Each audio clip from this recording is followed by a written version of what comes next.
Hello दोस्तों, स्वागत है फिर से स्टडी फॉर सिविल सर्विस के यूट्यूब प्लेटफॉर्म पर द ब्यूरोक्रेसी में। और आप लोग जानते ही हैं कि आजकल यूपीएससी के सिविल सर्विस के मेंस एग्जामिनेशन चल रहे हैं। तो क्यों ना इस पेपर को एक मॉडल पेपर की तरह माना जाए उत्तराखंड पीसीएस के मेंस के लिए। और आजकल हम लोग जीएस 1 की चर्चा कर ही रहे हैं, तो आप लोग हमारी चर्चा में जो जो हमने फैक्ट्स शामिल किए थे, आप ज़रा उस पेपर को मैच कीजिए, उसको मिलाइए और देखिए क्या वो टॉपिक्स जो कवर किए गए हैं स्टडी फॉर सिविल सर्विस के कंटेंट में, क्या वो क्वेश्चंस वहाँ मौजूद हैं या नहीं। तो आपको पता चलेगा कि वहाँ आपको क्वेश्चंस दिखाई दे रहे हैं। जैसे कि पहला क्वेश्चन मुझे याद आ रहा है कि वैदिक लिटरेचर से संबंधित है, वैदिक साहित्य वाले पार्ट से संबंधित है, इनफैक्ट वैदिक सिविलाइजेशन से संबंधित, जिसमें पूछा गया है कि सोसाइटी और इकोनॉमी में पूर्व वैदिक काल और लेटर वैदिक फेज में क्या चेंजेस आए हैं। तो दैट क्वेश्चन है। हिस्ट्री के क्वेश्चन में देख रहा हूँ कि काफ़ी आसान थे। इसी तरीके से ज्योग्राफी के भी क्वेश्चन ठीक ठाक थे, लेकिन जो अर्बनाइजेशन और कुछ ऐसे टॉपिक्स हैं जिसमें व्यवहारिकता वाला ज्ञान ज़्यादा चाहिए और किताबी ज्ञान कम चाहिए, वो सारे पार्ट थोड़े चैलेंजिंग हैं। ठीक है, तो वे लोग जिनका आईएएस का मेंस चल रहा है और जिनको आगे उत्तराखंड पीसीएस के मेंस में भी अपीयर होना है, तो उनके लिए तो एक बहुत ही अच्छी प्रैक्टिस चल रही है। दूसरी कैटेगरी आती है ऐसे स्टूडेंट्स की जिनका पहली बार कोई मेंस एग्जामिनेशन होगा उत्तराखंड पीसीएस मेंस के रूप में, तो वो लोग भी इस वाले पेपर पर नज़र बनाए रखें जो आजकल यूपीएससी सिविल सर्विस के चल रहे हैं। यकीन मानिए बहुत ही अच्छा मॉडल पेपर का काम ये कर सकता है। ठीक है, हम अपनी चर्चा को आगे बढ़ाते हैं और हमारा जो 11th पॉइंट था GS1 का वो ये है, डिस्ट्रीब्यूशन ऑफ की natural resources across the world including south Asia and the Indian subcontinent, factors responsible for the location of primary, secondary and tertiary sector industries in various part of the world and India। काफ़ी लंबा चौड़ा topic है, time taking है। पढ़ने में जब पढ़ने बैठते हैं इस टॉपिक को तो काफ़ी चीज़ें इसमें कवर की गई होती हैं। ठीक है, हिंदी में देख लेते हैं। विश्व भर के मुख्य प्राकृतिक संसाधनों का वितरण दक्षिण एशिया और भारतीय उपमहाद्वीप को शामिल करते हुए विश्व भारत सहित के विभिन्न भागों में प्राथमिक, द्वितीयक और तृतीयक क्षेत्र के उद्योगों को स्थापित करने के लिए जिम्मेदार कारक, यानी कि रिस्पॉन्सिबल फैक्टर्स कौन कौन से होते हैं इन इंडस्ट्रीज को डेवलप करने में। ठीक है, जाना माना टॉपिक है, आपने प्रीलिम्स एग्जामिनेशन के दौरान इन सबको पढ़ा भी होगा और वे लोग जो कई बार मेंस दे चुके हैं वो भी इस टॉपिक से भली भांति परिचित होंगे। तो ये देखते हैं कि इस 11th पॉइंट में हमको देखना क्या है। तो सबसे इंपॉर्टेंट जो कीवर्ड है इस वाले टॉपिक का वो अपने आप में क्या है, रिसोर्सेज है। तो यहाँ पर रिसोर्सेज की डेफिनेशन लिखी हुई है इंग्लिश और हिंदी दोनों में। फिलहाल मैं इसको आपके सामने पढ़ने जा रहा हूँ, ध्यान से सुनिएगा। अगर एग्जाम में क्वेश्चन आता है कि what do you mean by resources, तो आप सीधे सीधे ये डेफिनेशन उतार सकते हैं, या अगर आपने कोई और डेफिनेशन पढ़ रखी है तो उसका भी आप इस्तेमाल कर सकते हैं। ठीक है, तो resources is a naturally exploitable material that a society perceive to be useful to its economic and material wellbeing, right. और एक डेफिनेशन उसकी ये है, दूसरी डेफिनेशन भी लिख सकते हैं कि everything available in our environment which can be used to satisfy our needs provided it is technologically feasible and culturally acceptable can be term as what, resources. देखिए, सभी देशों के पास अपने आर्थिक संसाधन या कह सकते हैं कि प्राकृतिक संसाधन मौजूद हैं, तो उनको किस तरीके से हैराश किया जाए जिससे कि उसका यूज करके हम अपने जीवन को और बेहतर बना सकते हैं। तो सारा संबंध रिसोर्सेज का इन्हीं सब चीज़ों से है। हिंदी में पढ़ देख लीजिए। संसाधन स्वाभाविक रूप से उपयोग योग्य ऐसी सामग्री होती है जिसे एक समाज अपने आर्थिक और भौतिक कल्याण के लिए उपयोगी मानता है। एक छोटी सी डेफिनेशन तो ये रही। अथवा हमारे पर्यावरण में उपलब्ध हर चीज़ जिसका उपयोग हमारी ज़रूरतों को पूरा करने के लिए किया जा सकता है, बशर्ते कि यह तकनीकी रूप से, व्यवहारिक और सांस्कृतिक रूप से स्वीकार्य हो, इन्हें ही भी हम क्या कह सकते हैं, संसाधन कह सकते हैं। तो ये तो एक सिंपल सी डेफिनेशन है जिसके बारे में आप लोग भली भांति परिचित हैं पहले से ही। तो काफ़ी लंबा चौड़ा टॉपिक है और हमारे कंटेंट में इसको कॉम्प्रिहेंसिवली कवर किया गया है। लगभग सभी आयामों को इस टॉपिक में आपको सारी चीज़ें प्रोवाइड की गई हैं हमारे मटेरियल में। ओके, तो ये तो रही इसकी डेफिनेशन। अब शॉर्ट फॉर्म में समझते हैं कि हमें इन सब चीज़ों में पढ़ना क्या क्या है। तो जब आप रिसोर्सेज पढ़ते हैं तो आपको पता चलता है कि रिसोर्सेज का वर्गीकरण कई प्रकार से किया जा सकता है। तो here we have the classification of the resources. देखिए, संसाधनों का वर्गीकरण वाला टॉपिक है ये। तो देखिए, नंबर 1 लिखा है इसमें नेचुरल एंड मैनमेड। यानी कि प्राकृतिक संसाधन भी हो सकते हैं और मानव निर्मित भी हो सकते हैं, पहली category. Renewable and non renewable, अर्थात आप जानते ही हैं अगर मैं सोलर एनर्जी की बात करूं तो वो एक रीन्यूएबल एनर्जी का एग्जाम्पल है, ठीक है।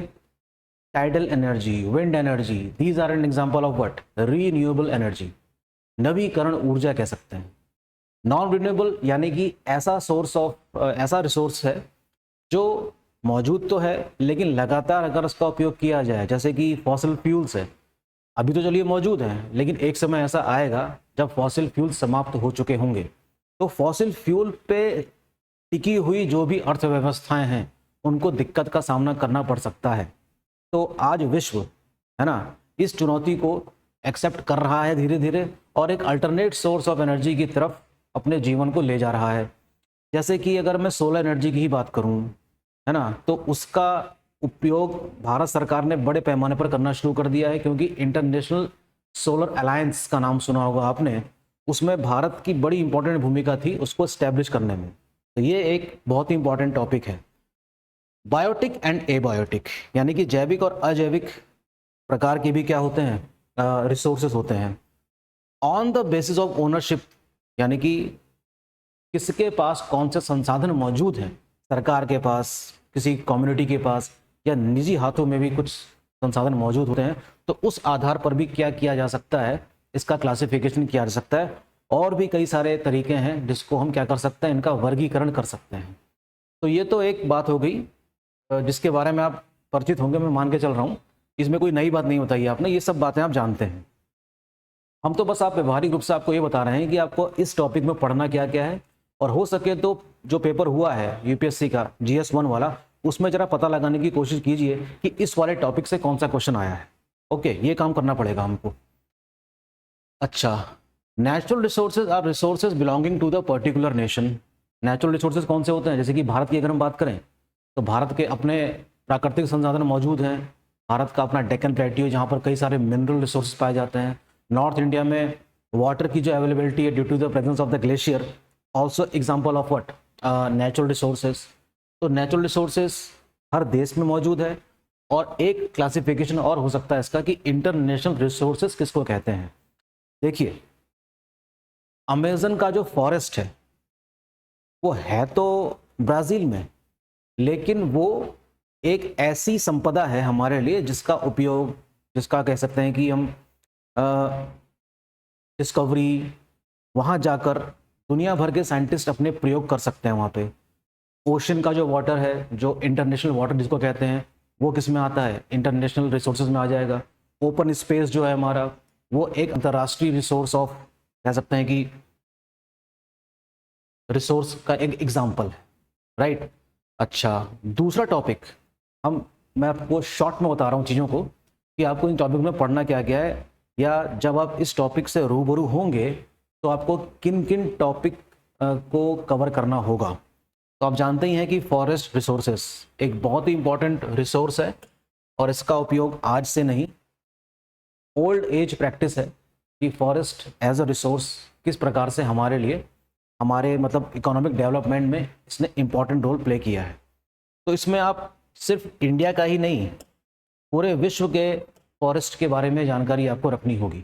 ओके, तो फिलहाल यहाँ पर फॉरेस्ट कवर इंडिया की अगर हम बात करें तो आपको पढ़ना होगा, फॉरेस्ट रिपोर्ट पढ़नी होगी जो 2 साल में एक बार आती है, जिसमें 2019 से लेकर 21 के डाटाज मौजूद हैं, और इसको रिलीज़ किसने किया था, भूपेंद्र यादव ने, जनवरी 2022 में। तो ये आप पढ़ के जाएंगे, क्योंकि आंसर लिखते समय कुछ डाटाज आपके काम आ सकते हैं। तो फॉरेस्ट रिपोर्ट के जो डाटाज हैं उसको आप जरूर ध्यान में रखिएगा। ओके, प्लस इसमें उत्तराखंड के फॉरेस्ट की भी रिपोर्ट इसमें ज़रूर दी गई होगी। मैनग्रोव वन किस प्रकार के होते हैं, भारत में कहाँ पाए जाते हैं, क्या इसकी इंपॉर्टेंस है, किस प्रकार के वन वहाँ पर पाए जाते हैं, वगैरह वगैरह। और इसमें भी आपको कई सारे डाटाज देखने को मिलेंगे, और ये सारी कवरेज हमारे कंटेंट में प्रोवाइड की गई है, तो उसमें परेशान होने की आवश्यकता नहीं है। Okay, national forest policy of India पे शॉर्ट नोट लिखने को आ सकता है, जो 1988 की है, जिसमें कहा गया है कि पर्पस क्या है, गोल क्या है, to achieve at least what 33% of the land should be covered with forest. ये कम से कम रिक्वायरमेंट होनी चाहिए, तब जाके हमारा जो इकोलॉजिकल बैलेंस है उसको हम अचीव कर सकते हैं। ठीक है, 33% कवरेज होनी चाहिए ओवरऑल। लेकिन जब हम पता लगाते हैं कि क्या 33% कवरेज है हमारे इंडिया के जोग्राफिकल एरिया में, तो हम कह सकते हैं कि कहीं कहीं पर 33% से काफ़ी ज़्यादा है, कहीं कहीं पर 33% से भी काफ़ी कम है ना। तो ये सारी रिपोर्ट्स, ये सारे डाटास इससे रिलेटेड आपको किस में दिखाई देंगे, हमारी कंटेंट में। इसको जरूर पढ़िएगा आप लोग, ठीक है। यहाँ से क्वेश्चन आ सकता है। Important topic need to be covered. Okay, deforestation क्या होता है ना। जैसे कि वनों की कटाई के कारण हम देख सकते हैं कि पर्यावरण को कितना नुकसान पहुंचा। इस बात से हम सभी जानते, इस बारे में हम सब लोग जानते हैं, भली भांति परिचित हैं। कारण पूछ सकता है, क्या कारण है। सॉइल एज अ रिसोर्स, है ना, मृदा रिसोर्स के रूप में उसका क्या रोल है। ये सॉइल प्रोफाइल, देखिए ये यहाँ पर गलत लिखा है, यूपीएससी 2024 नहीं, इससे पहले यूपीएससी में ही आया है ये, इसलिए मैं फिलहाल इसको काट देता हूँ। है तो यूपीएससी का ही क्वेश्चन, ठीक है। सॉइल प्रोफाइल क्या रोल प्ले करता है। इस बार के यूपीएससी के क्वेश्चन में आया है जो गैंगेटिक वैली है उसमें जो वाटर का जो वो है ना टेबल, वो काफ़ी नीचे गई है, उससे रिलेटेड क्वेश्चन आया है। एक बार देखेगा आपको दिखाई देगा, वो इसी टॉपिक में से है, right. Type of soils in India, ये इंपॉर्टेंट टॉपिक है। मृदा इरोजन यानी कि सॉइल इरोजन किसे कहते हैं। सॉइल कंजर्वेशन क्या चीज़ है। वाटर रिसोर्सेज क्या क्या होते हैं। वाटर अवेलेबिलिटी एंड डिमांड क्या चीज़ें हैं। ये सारी चीज़ें कवर की गई हैं हमारे कंटेंट में। ऐसा नहीं है कि इसको पढ़ के बात समझ में नहीं आएगी, लेकिन ये सारे जो टॉपिक हैं ये डाटा बेस्ड टॉपिक्स हैं, इसलिए इसकी एक रीडिंग जरूर करनी चाहिए हमें। Okay, major sources of water की अगर हम बात करें तो उसमें देखिए सरफेस वाटर है, अंडरग्राउंड वाटर है, एटमॉस्फेयर में भी वाटर मौजूद है वाटर वेपर्स के फॉर्म में, ओशनिक वाटर है, अंडरग्राउंड वाटर तो खैर है ही, ये दोबारा लिख दिया गया है, सॉरी। वाटर डिमांड किसको कहते हैं, यानी कि जल की उपयोगिता आप जानते ही हैं कि कितनी अधिक है, बिन पानी सब सून, आप जानते ही हैं इस बात को। तो सबसे ज़्यादा डिमांड तो इसकी कहाँ पर पूरी होती है, एग्रीकल्चर में। क्यों, क्योंकि एग्रीकल्चर बेस्ड कह सकते हैं कि हमारा देश रहा ही है, शुरू से रहा है, जिसमें इरिगेशन के कई सारे मेथड्स अडॉप्ट किए जाते हैं। तो यहाँ पर कितने प्रकार के इरिगेशन होते हैं इसे आपको पढ़ना पड़ेगा। ट्यूबवेल, टैंक इरिगेशन वगैरह वगैरह, ये सारी बातें आपको पता ही है पहले से, इनके बारे में भी आपको पता होना चाहिए आंसर लिखने के दौरान कि लेटेस्ट डाटा इसके बारे में क्या कहता है। और उसके कई सारे अदर यूजेस, किसके, पानी के बिना तो कुछ हो ही नहीं सकता, सारी इंडस्ट्री रुक जाएगी, ठीक है। तो इन सब टॉपिक्स को आप जरा भली भांति कवर कीजिएगा, कहीं भटकने की आवश्यकता नहीं है, हमारे मटेरियल में सारी चीज़ें मौजूद हैं। Okay, water conservation and management, ground water management से क्या समझते हैं आप, ये सारी बातें आपको कवर करनी होंगी। क्या कोई नई पॉलिसी गवर्नमेंट की है जो रिसेंटली इस संबंध में लाई गई है, इन सब चीज़ों के बारे में पता करना होगा। क्वेश्चन यहीं से बनकर आ जाते हैं। ओके, इसमें दूसरी चीज़ आती है मिनरल रिसोर्सेस, ठीक है। मिनरल रिसोर्सेस यानी कि मिनरल्स क्या हैं, जो अर्थ क्रस्ट में मौजूद हैं, ठीक है। तो नॉर्थ इंडिया से लेकर साउथ इंडिया में जाएंगे तो आपको किसी न किसी फॉर्म में मिनरल्स डिपॉजिट आपको दिखाई देगा अर्थ क्रस्ट वाले पार्ट में। लेकिन इसकी जो अधिकता है ना, जो इसका एविडेंस है वो हमको देखने को मिलता है कहाँ पर, डेक्कन प्लेट्यू में। क्योंकि डेक्कन प्लेट्यू का निर्माण जिस तरीके से हुआ है वो नॉर्थ इंडिया के निर्माण से काफ़ी अलग है। लगातार वहाँ पर वॉल्केनिक इरप्शन चलता रहा, जिसकी वजह से कई सारे मेटेलिक मिनरल्स वहाँ पर डिपॉजिट हो गए हैं। तो इनका भी अपना काफ़ी इंपॉर्टेंट रोल है। तो मिनरल रिसोर्सेज जब आप पढ़ेंगे तो खास तौर पे इंडिया का जो साउथ वाला पार्ट है वहाँ पर आपको दिखाई देगा। मिनरल्स दो प्रकार के हो सकते हैं, मेटेलिक एंड नॉन मेटेलिक, आप जानते ही हैं। मेटेलिक मिनरल्स में लोहा आ जाएगा, तांबा आ जाएगा, एल्यूमिनियम आ जाएगा। नॉन मेटेलिक में क्या आ जाएगा, कोयला आ जाएगा। ऐसे कई सारे रिसोर्सेज मौजूद हैं जिसका उपयोग हम आज से नहीं वर्षों से कर रहे हैं। इसी प्रकार इन मिनरल रिसोर्सेज में कुछ रिसोर्सेज ऐसे हैं जिनको कैटेगराइज किया गया है एनर्जी रिसोर्सेज के फॉर्म में, यानी कि ऊर्जा संसाधन के रूप में भी उसको कैटेगराइज किया जा सकता है। तो देखिए एनर्जी की अगर हम बात करें तो कोयला एक one of the most important form of energy resource है, लेकिन इसकी कुछ खामियां हैं। क्या खामियां हैं कि ये एमिट करता है क्या, कार्बन, मीथेन, है ना, तो जो हमारे पर्यावरण के लिए सही नहीं है, ठीक।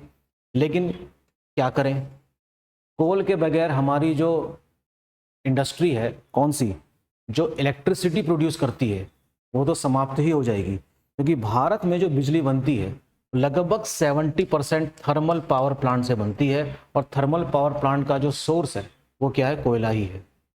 हम भले ही कितनी बड़ी बड़ी बातें कर लें अभी कि हमें एक स्वच्छ ऊर्जा चाहिए जिसमें कार्बन का कंटेंट ना के बराबर हो या ना हो, तो अभी हम इस रिसोर्स को पीछे नहीं छोड़ सकते, इसके उपयोग बिना हम आगे नहीं बढ़ सकते। हाँ, हमने अल्टरनेट एज एन अल्टरनेट हमने अडॉप्ट करना शुरू भी कर दिया है। पेट्रोलियम एज अ रिसोर्स आप जानते ही हैं, एक खास किस्म की चट्टान से निकलता है जिसका नाम है पेट्रा। पेट्रा नाम से निकलने वाला लियम एक खास किस्म का ऑयल है जो कि एक क्रूड ऑयल होता है, और ये भी एक इम्पॉर्टेंट सोर्स ऑफ एनर्जी है। इसके बगैर भी दुनिया का भविष्य निश्चित नहीं किया जा सकता। ये अभी भी कई सालों तक इसकी डिमांड हमेशा रहेगी ही। ओके, तो जिस देश के पास ये रिसोर्सेज हैं वो उसको एक बहुत ही बड़े रिसोर्स के रूप में देखता है। तो अगर हम रिजर्व्स की बात करें तो America is one of the leading petroleum reserves in the world. Okay, अभी प्रोड्यूस नहीं कर रहा है उतना, लेकिन रिजर्व के रूप में उसने रखा है, बर्बाद नहीं होने देगा। तो ये भी एक इंपॉर्टेंट रिसोर्स हो जाता है किसका, एनर्जी का। सोलर एनर्जी आप जानते ही हैं कि किस प्रकार से इस ऊर्जा का उपयोग भारत ने करना शुरू कर दिया है बड़े पैमाने पर, कि कैसे इंटरनेशनल सोलर अलायंस की स्थापना की गई है ना। इस पर नोट आ सकता है कि वे कौन से देश हैं जो ISA में शामिल हैं। लगभग 122 कंट्रीज आते हैं जो ट्रॉपिक्स में लाई करते हैं, जिसमें इंडिया शामिल है। ओके, तो इंडिया की एक बहुत इंपॉर्टेंट भूमिका है ISA को स्थापित करने में, और सोलर एनर्जी का यूज़ करके बिजली पैदा करना एक सबसे इम्पॉर्टेंट इलेक्ट्रिसिटी इसका टारगेट बताया गया है। और 2030 तक भारत सरकार ने क्या योजना बनाई है कि हम कितने गीगावाट एनर्जी सोलर एनर्जी का इस्तेमाल करके प्रोड्यूस कर लेंगे। ये सारी बातें आपको समझनी होंगी, यहाँ से भी क्वेश्चन एग्जाम में आ सकता है। ठीक है, न्यूक्लियर एनर्जी आप देख सकते हैं कि न्यूक्लियर एनर्जी कितना पोटेंशियल है इस एनर्जी में। ठीक है, जिसके लिए हमें ईंधन के रूप में किसकी आवश्यकता है, यूरेनियम की आवश्यकता है। लेकिन आप जानते हैं अच्छी तरह की India is not one of the leading producer of uranium. तो अगर न्यूक्लियर का इस्तेमाल करना है, फिसाइल मटेरियल का इस्तेमाल करना है बिजली को पैदा करने में, तो हमारे पास रॉ मटेरियल के रूप में यूरेनियम चाहिए, तभी तो हम कर सकेंगे। लेकिन हमारी निर्भरता किस पे हो जाती है, इंपोर्ट करवाने में। तो हम कहाँ से मंगाएंगे भैया, यूरेनियम कहाँ से मंगाया जाएगा, उन देशों से जिनके पास है। तो वे कौन से देश हैं, उन देशों को कहा जाता है न्यूक्लियर सप्लाई ग्रुप। यानी कि न्यूक्लियर सप्लाई ग्रुप वाले कंट्रीज कौन कौन से हैं ये हमको पता होना चाहिए, जैसे कि ऑस्ट्रेलिया है, कनाडा है। These are the important countries which having one of the largest reserves of uranium in the world. इसी यूरेनियम का इस्तेमाल करके हम क्या बना सकते हैं, एनर्जी क्रिएट कर सकते हैं। This is called the civilian use of what, nuclear energy. ठीक है, तो ऐसा नहीं कि भारत में इसका यूज नहीं है। ऐसे कई सारे पावर प्लांट्स हैं जो न्यूक्लियर बेस है, जैसे कि कलपक्कम है, ककरापार है, कैगा है, नरोरा है। These are the nuclear power plant in India. Okay, लेकिन अभी इसका कंट्रीब्यूशन काफ़ी कम है। ये सारी बातें जब आप पढ़ेंगे हमारे कंटेंट से आपको पता चलेगा कि जो एनर्जी का जो परसेंटेज है वो सबसे अधिक कोयले से है, फिर हाइड्रो पावर है। Wind energy is also emerging out one of the important sector to produce what, electricity. India में इसकी क्या संभावनाएं हैं, आप देख सकते हैं कि कौन कौन से राज्य सबसे ज़्यादा विंड एनर्जी में इन्वेस्ट कर रहे हैं। ऑफशोर एनर्जी क्या होती है, टाइडल एनर्जी यानी कि ज्वारीय ऊर्जा क्या है, जियोथर्मल एनर्जी भी एक one of the important source of energy है। और इन सबको हम किस में रख सकते हैं, रीन्यूएबल रिसोर्सेज में रख सकते हैं। Very important topic, you must have to go through it. Okay, अच्छा, ग्रीन हाइड्रोजन मिशन जिस पर भारत सरकार तेजी से काम कर रही है, ये भी एक इंपॉर्टेंट टॉपिक रहेगा। इसको पढ़े बगैर मत जाइएगा प्लीज, इनके संबंध में भी सारी कवरेज दी गई है हमारे टॉपिक में, must go through this. Okay okay, उसके बाद देखिए पॉइंट नंबर 11 में जो दूसरा पार्ट है वो है factor responsible for the location of industries with special reference of India. देखिए, इंडस्ट्रीज एक बहुत ही इंपॉर्टेंट रोल प्ले करती हैं किसी भी देश की अर्थव्यवस्था में, भारत भी उससे अछूता नहीं है।